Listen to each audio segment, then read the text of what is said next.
여러분들과 함께 예배드릴 수 있음이 참 귀하고 축복된 시간임을 고백합니다. 여러분 듣기 괜찮으시죠? 네, 마스크 써도 괜찮으시죠? 네. 여러분, 이 세상에 결코 없는 세 가지가 있다고 합니다. 이 세상에 결코 없는 세 가지가 있는데 그것이 뭐냐면 첫째는 공짜, 그 다음에 둘째는 정답, 그 다음에 셋째는 비밀이라고 말합니다. 그 정답에는 항상 오류가 있고 비밀에는 배신이 있습니다. 그리고 마지막으로 정답에는 오류가 있으며 비밀에는 배신이 있습니다. 이 세 가지만 알아도 인생의 반은 아는 것이다, 이렇게 말을 해요. 여러분, 그런데 저는 한 가지를 더 말씀드리고 싶습니다. 그것이 뭐냐면 고통이 없는 성장은 없습니다.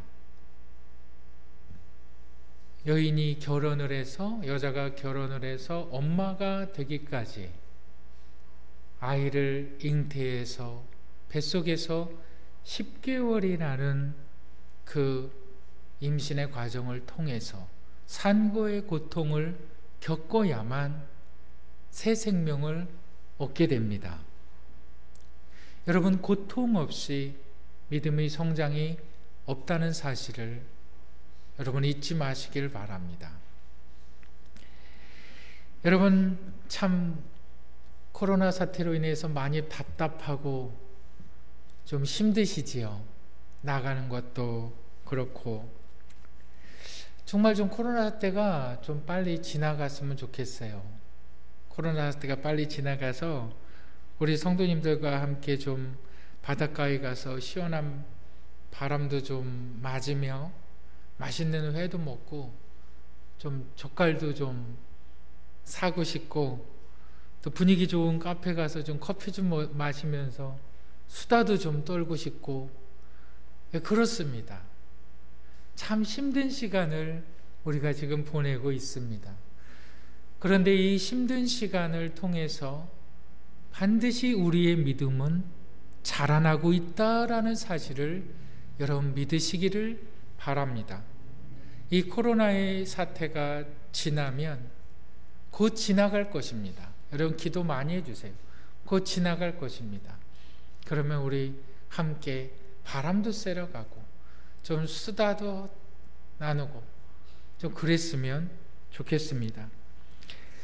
그런데 지금은 좀 저와 여러분들 모두를 포함해서 힘든 시간들입니다.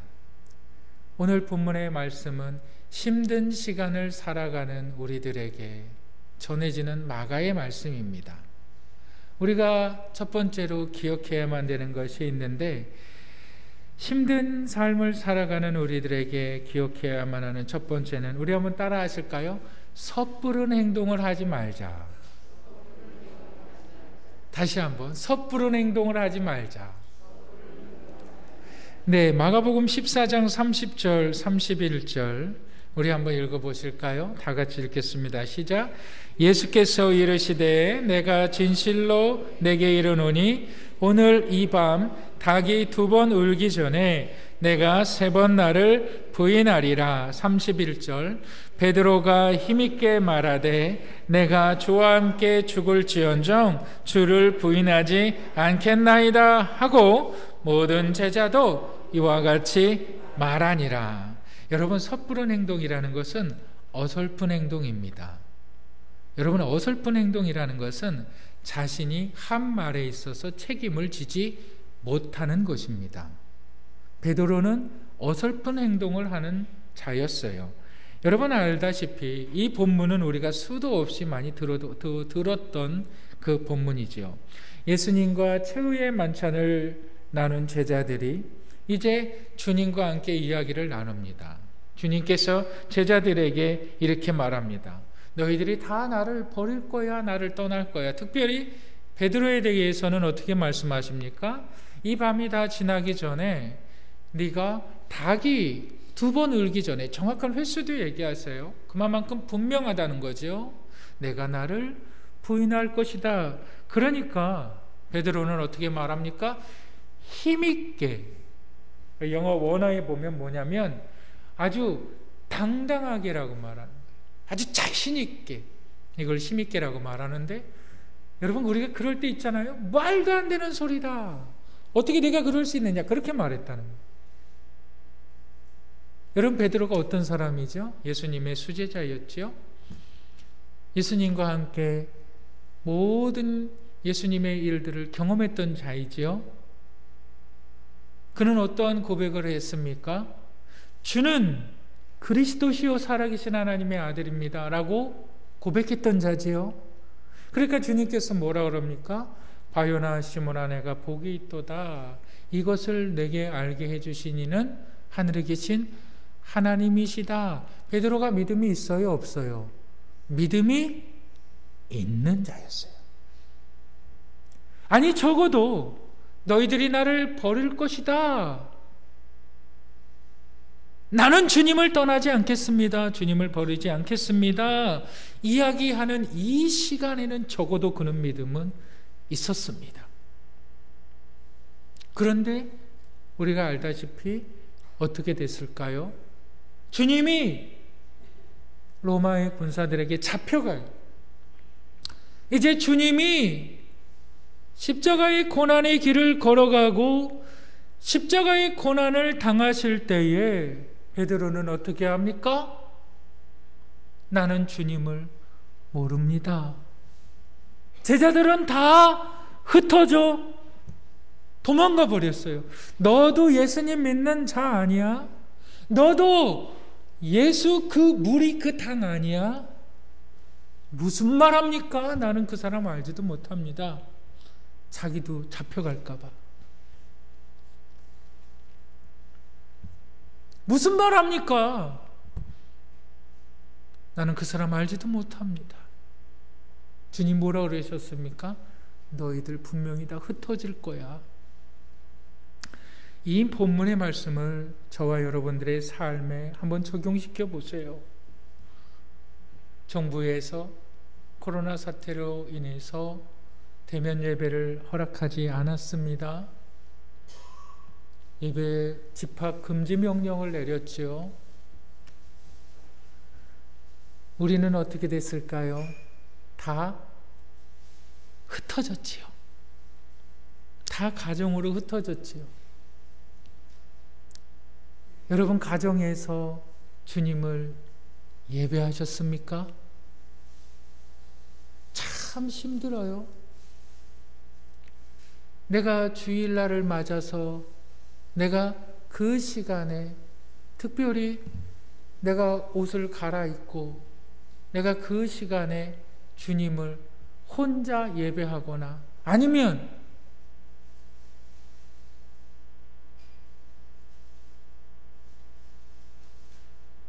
가족들이 믿지 않는 사람들이 함께 있을 때 예배 드릴 수가 있을까요? 어렵죠. 힘들지요.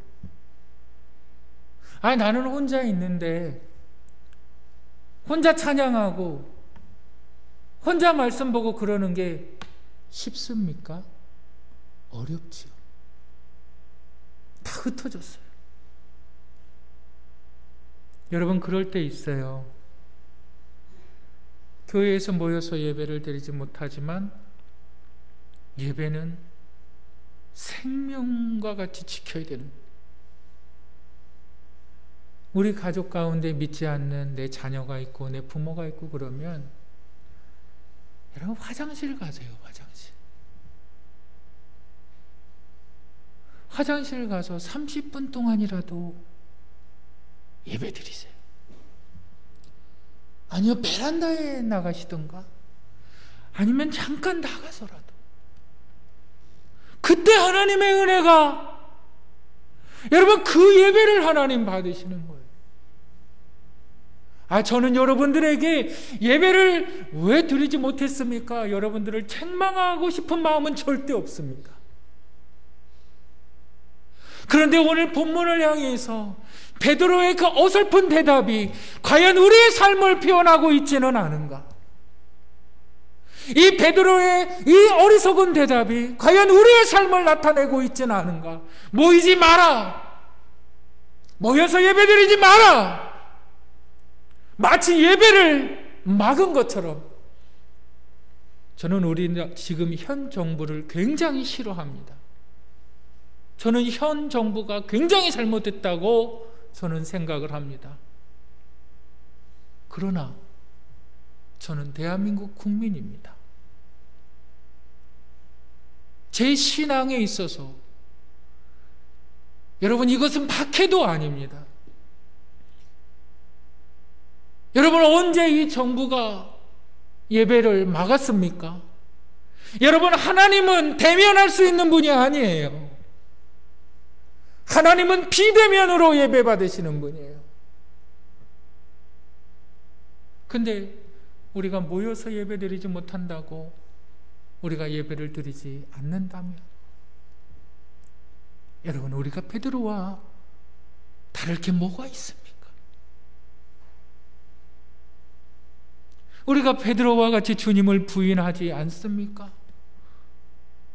우리가 베드로와 같이 나는 주님을 모른다고 하지는 않습니까? 내 자녀들 앞에서 코로나 때문에 우리 교회에서 예배 못 드린데 그냥 한 주는 건너뛰자. 내 자녀들 앞에서 주님을 부인하지는 않습니까? 내 부모들 앞에서, 내 남편 앞에서, 내 아내 앞에서 여러분 힘들지요. 그렇다면 그 자리를 피해서 화장실에라도 가서 변기를 붙잡고 무릎 꿇고 하나님을 예배하시기를 바랍니다. 힘들지요. 내 자녀가 따르지 않지요. 압니다. 어렵지요. 세면대라도 붙잡고 주님을 예배합니다.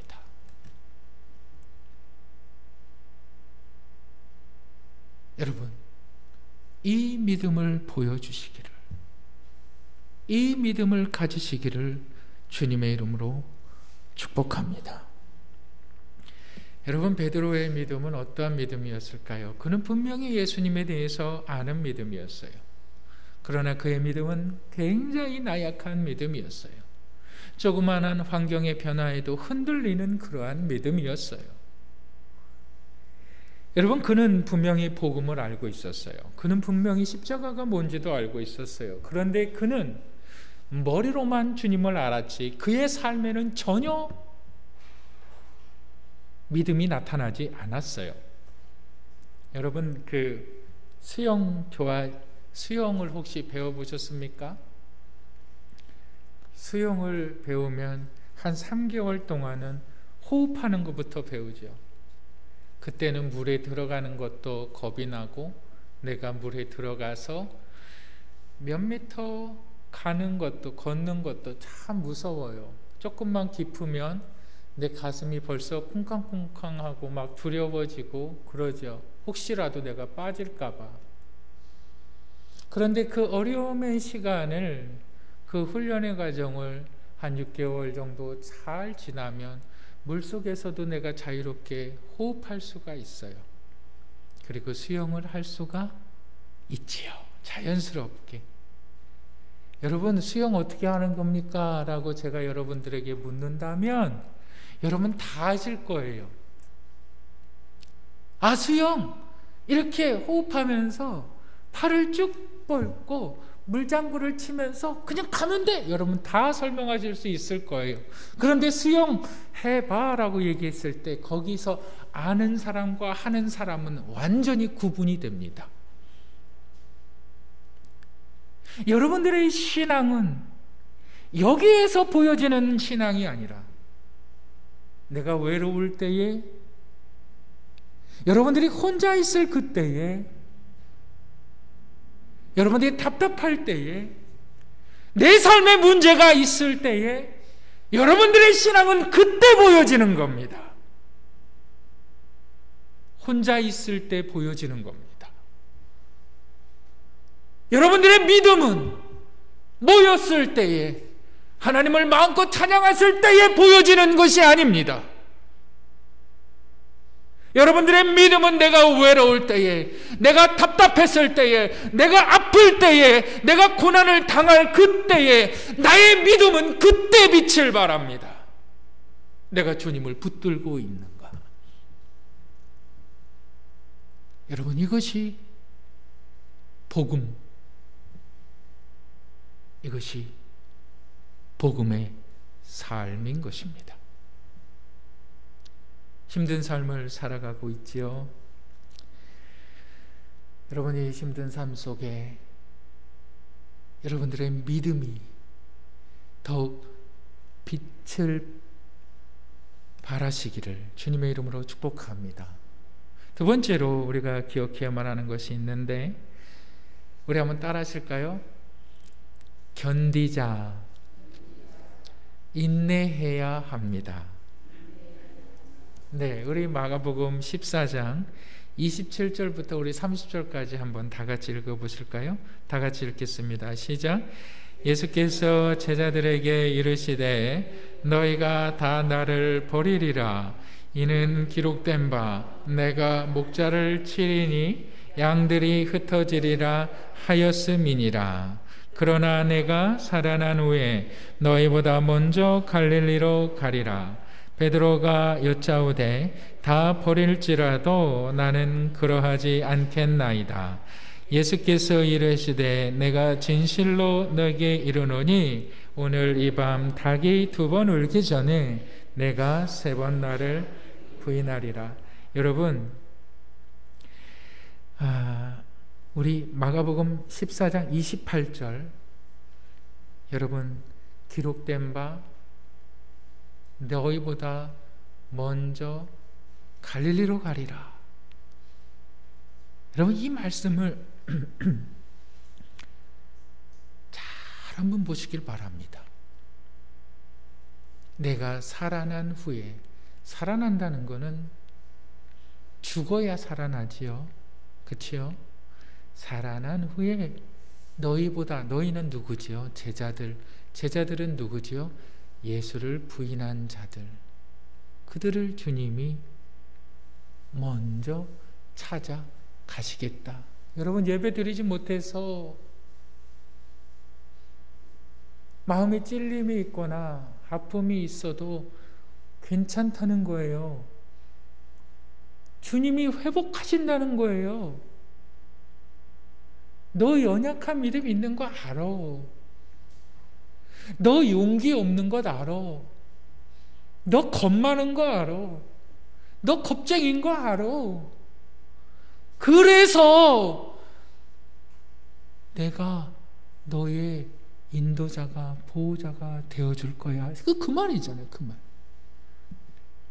우리의 힘든 인생 가운데 주님이 너희는 나를 버렸지라도, 너희는 나를 예배하지 않았지라도 너희 안에 그 십자가의 복음이 있다 그러면 내가 너를 지킬 거야. 너희가 나를 버려도 내가 너를 보호할 거야. 여러분, 우리 한번 스가랴서 13장 7절 한번 다 같이 읽어보실까요? 스가랴서 13장 7절 읽겠습니다. 시작. 만군의 여호와가 말하노라. 가라, 깨어서 내 목자, 내 짝든 자를 치라. 목자를 치면 양이 흩어지려니와 작은 자들 위에는 내가 내 손을 들이우리라. 예수님이 베들레헴에 탄생하시기 520년 전에 하나님께서 스가랴라는 선지자를 통해서 말씀하시는데, 하나님께서 어떤 목자를 세우시고 그 목자가 치어질 때에, 그 목자를 칠 때에, 그 목자가 잡혀갈 때에 너희들은 다 흩어질 것이다. 이미 520년 전에 스가랴 선지자를 통해서 말씀하신 이 말씀을 마가는 그의 책 14장 28절에서 말하고 있는 거예요. 이 시간의 차이가, 여러분, 540년의 차이가 나는 거예요. 540년의 차이. 여러분, 이것은 한마디로 뭘 말합니까? 여러분, 이 세상에 움직이는 것은 완전한 하나님의 계획 속에서 움직이고 있다. 예수 그리스도의 죄인을 향한 구원의 계획은 완전한 하나님의 계획이다. 여러분들의 삶의 그 하나하나가 모든 것이 하나님의 계획하심 가운데 있다라는 거지요. 여러분들의 자녀들을 향한, 여러분들의 인생들을 향한 여러분들의 모든 것이 하나님의 계획 안에 있다. 여러분, 세상을 움직이는 것은 과학이 아닙니다. 우리는 하나님을 갖다가 만유의 주라 말하지요. 만유의 주가 무슨 주입니까? 하나님은 아프리카에도 계시고, 아프리카 저 원주민들 가운데에도 계시고, 저 중국의 지하교회에도 하나님은 계시고, 저 북녘 땅에서 예배드리기 위하여서 숨을 죽여가며 그 새벽 미명의 어두운 장소를 찾아 헤매는 북한의 사람들에게도 하나님은 계시고, 저와 여러분들처럼 대면 예배를 드리지 못하는 각 가정의 처소에도 하나님은 거기에도 계시는 그 만유의 하나님은 모든 세상을 다스리시고 너희 인생을 계획하시고 너희 인생을 인도하시고 너희 인생을 책임지신다, 그 말이잖아요. 이 하나님이 내 하나님.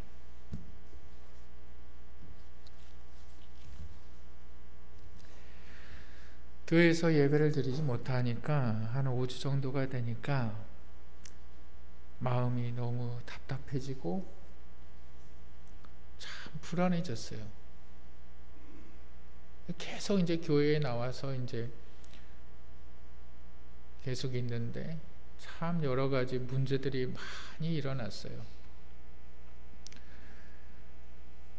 참 교회에서 예배를 드리지 못하니까 완전히 재정은 뭐 말할 것도 없죠. 하나님 앞에 기도하는 거예요. 하나님, 어떻게 해야만 합니까?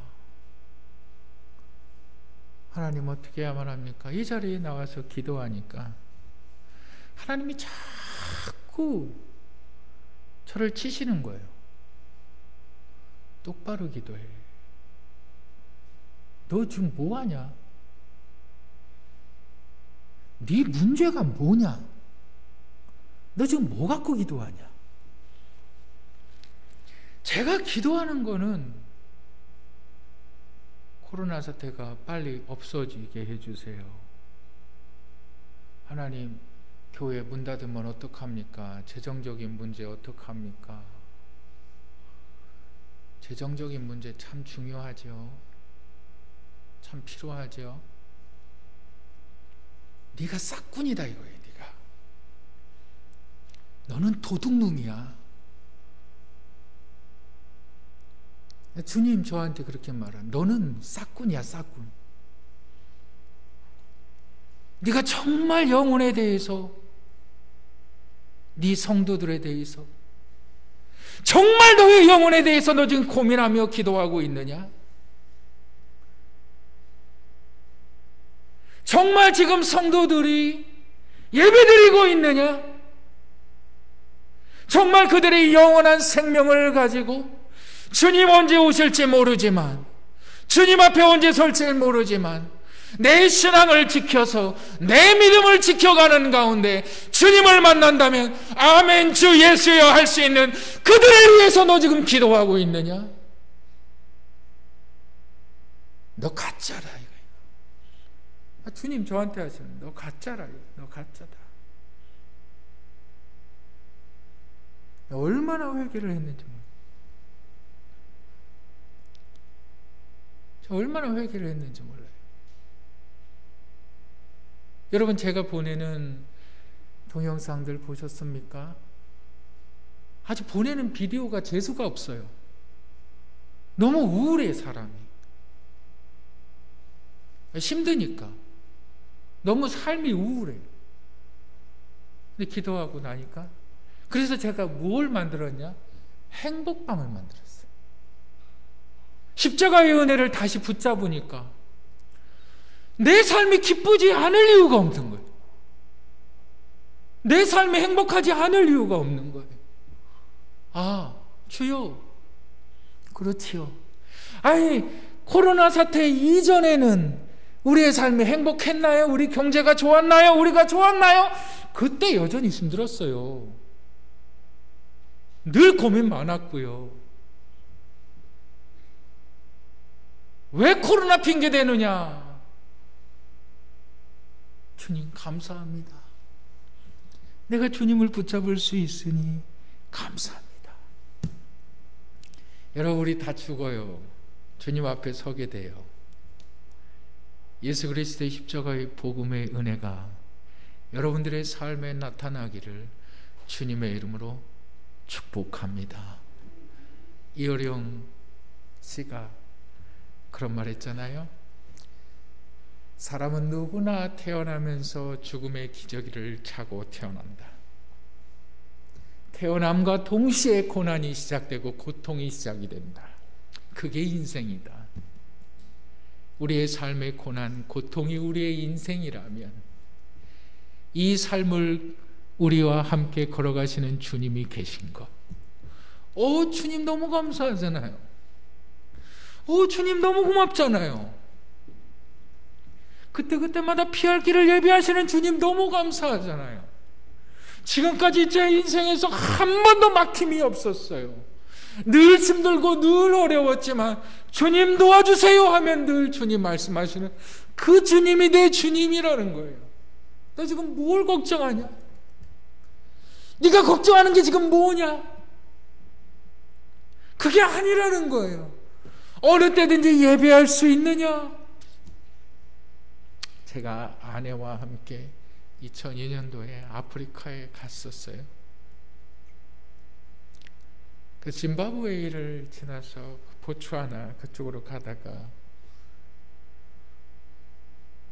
타이어가 펑크가 나가지고 차가 움직일 수 없었어요. 그때는 이제 제가 아무것도 몰랐어요. 아프리카에 대해서. 근데 지나가니까 정말 사자들이 길 옆에 있었어요.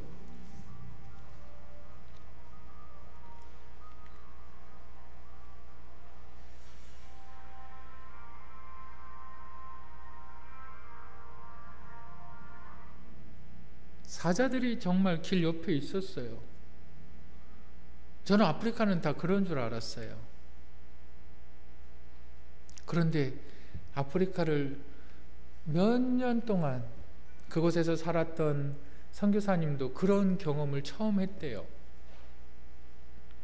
정말 길 옆에 사자들이 있던 걸. 근데 저는 그냥 신기했어요. 그리고 조금 지나다 보니까 차가 펑크가 나서 더 이상 갈 수도 없고 올 수도 없고, 그래서 선교사님은 이 타이어, 그 스페어 타이어가 없어가지고 타이어 펑크 난 것을 이제 그 재키로 빼가지고 그것을 굴려가면서 왔던 길을 되돌아가는 거예요. 가다 보면은 그 이렇게 수리하는 데가 나올 때까지 가야 된대요. 언제 돌아올지 모른대요. 그러냐고 가셨어요. 점점 날은 어두워져요. 여러분, 제가 조금 전에 뭘 봤다 그랬어요? 사자를 봤다 그랬죠.